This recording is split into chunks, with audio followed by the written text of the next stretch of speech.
Hey guys, I wanted to show you a few quick tips for Zoom that I actually learned by meeting with some of my students already. I've watched a lot of tutorial videos and just articles and things just like what Denise has shared. But there's two or three big items that I learned the hard way with students playing around and knowing more about technology than I do. So I just thought that it might be helpful to show y'all those things real quick. So I am on my homepage of Zoom. I think that it is way easier doing this on your computer if you are hosting a meeting. If you're just attending a meeting, like a staff meeting or whatever, obviously the phone is totally fine. But when you're the one controlling all of the settings, it's much easier to do this on the computer. So when you go, before you host any meetings or anything, I recommend, so there's a few controls that are only managed once you're in the meeting or once you've started the meeting.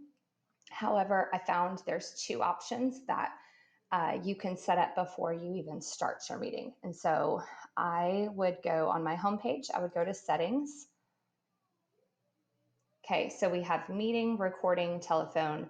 A lot of the settings, because we're on our Sci-Fair account, or you should be, are locked by the administrative whatever system. But here are the two things that I found to be very helpful. I have participant video on just because I want them to be able to have the option. So even though that's on, the kids still have the option to join without the video. So that doesn't mean that everybody has to have their video. And same for you. If you have it on, you can turn it off as well. So here is something big that I learned the hard way. Okay, so for mute participants upon entry, I always have them muted before. However, I'm going to show you in the meeting settings what that looks like to make sure that they can't unmute themselves. Because they can do that quickly and they'll figure that out.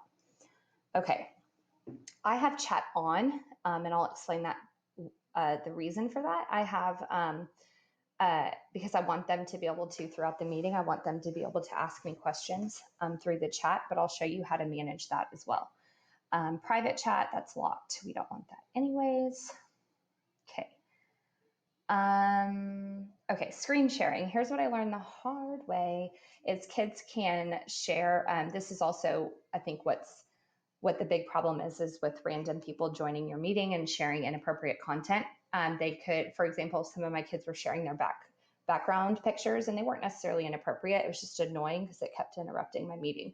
So, and while I was in the meeting, I couldn't figure out the settings and stuff because I was still new to it. So for screen sharing, you want it on because unless you don't plan on needing to share your screen, I was showing some of my kids how to access the Edgenuity stuff at the very beginning. So I have that on. But here's where you want to make sure that it says host only because that is where they can share their content. And you don't want that. There's really no reason unless, I don't know. I don't want them sharing anything. So I have that right here under screen sharing. In your settings for who can share. Okay. The next one that has, so I'm just scrolling down. I'm still in my settings. I haven't played with breakout room yet. I'm not quite sure about that one. There's still a lot that I have to learn. Okay, so waiting room. Here's the second thing that I have found that is helps control the security of your meeting and so waiting room means that I start the meeting and no one's in there yet because I have the waiting room feature on to where they're sitting there. They put in the meeting, but it says on their screen, it says like, please wait for your host to admit you to the meeting or whatever.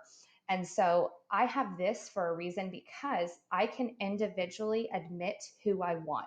So if there is a screen name or something that I don't recognize, I don't admit them. And so there's also a feature you can just click admit all at once. So you don't have to click a bunch of times. I will say the only negative is throughout the meeting. If someone's joining in late, you have to make sure that you admit them.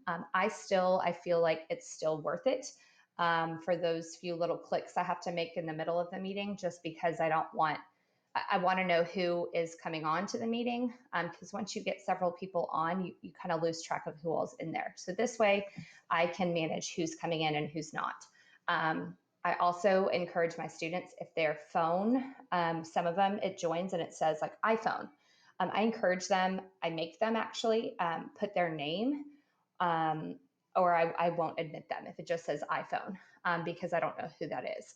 So, and then I kind of, I include that in my remind of like, hey, we're about to host a meeting. Make sure you have your name on your username. Okay, so there's a bunch of different stuff, but those are the big things I wanted to show y'all. So I do want to show you I want to show y'all the actual meeting setting about the chat situation and then the muting. Okay.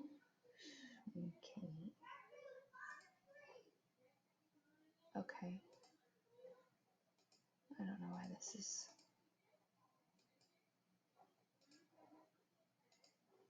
Okay, sorry.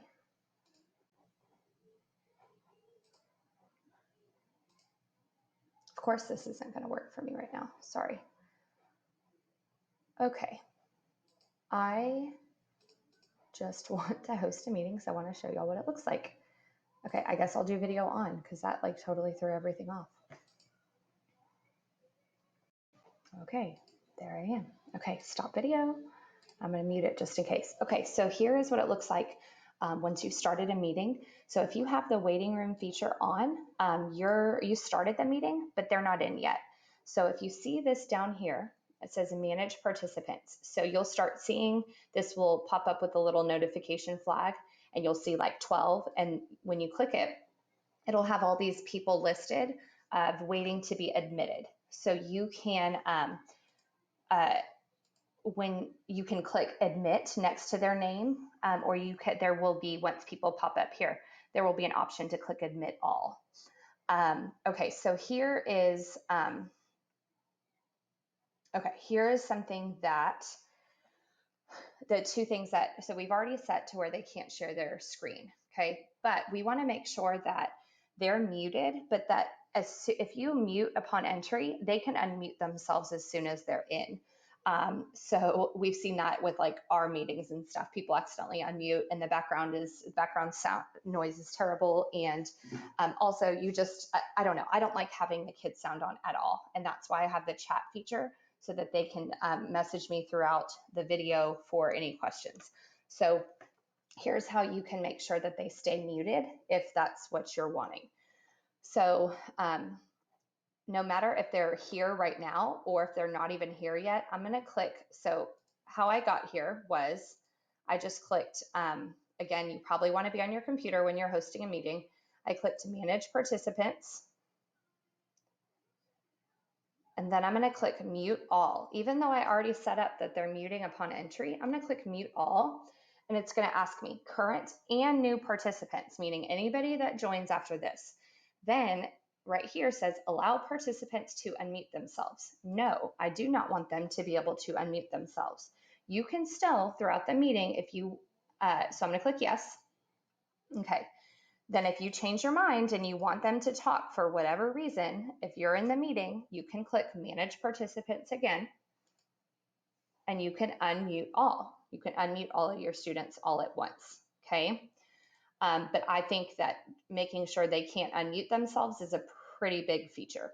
Okay, so the last thing I wanted to show you was, and so I have the waiting feature that I was talking about. This is where you'll start this is where it'll pop up a little flag that says like someone's waiting to enter.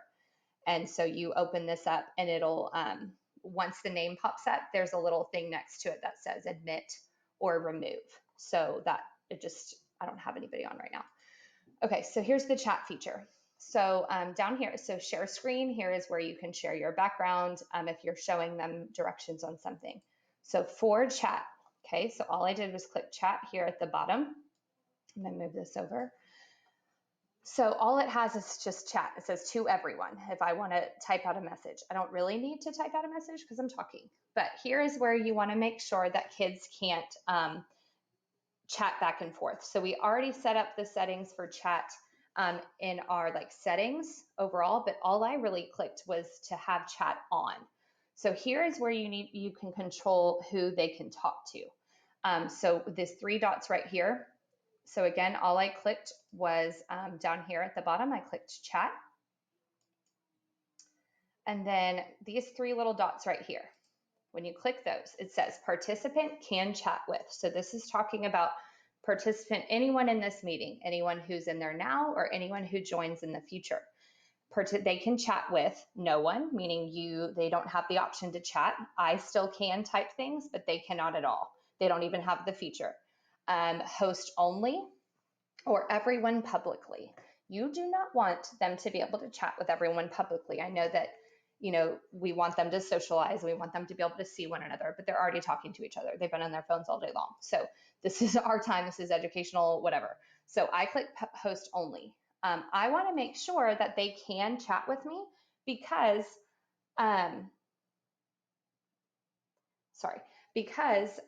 that's how I answer questions in my meeting. And so some kids, if you just had it on video and hey, any questions, some kids aren't going to speak up.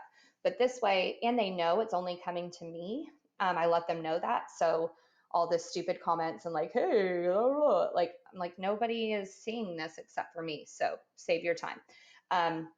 But I do think that having the chat feature up is helpful for kids to be able to actually communicate with you. And then you can answer their questions live. You can always remove participants throughout the meeting. So for manage participants, this is going to be your big go-to button. Next to them, you can't, well, I'm the host, so it's not giving me the option, but you can very easily, next to their name, you can click remove. And so it's very easy. I hope this is helpful. These are just a couple things that I learned when realizing that kids know way more about technology than I do. So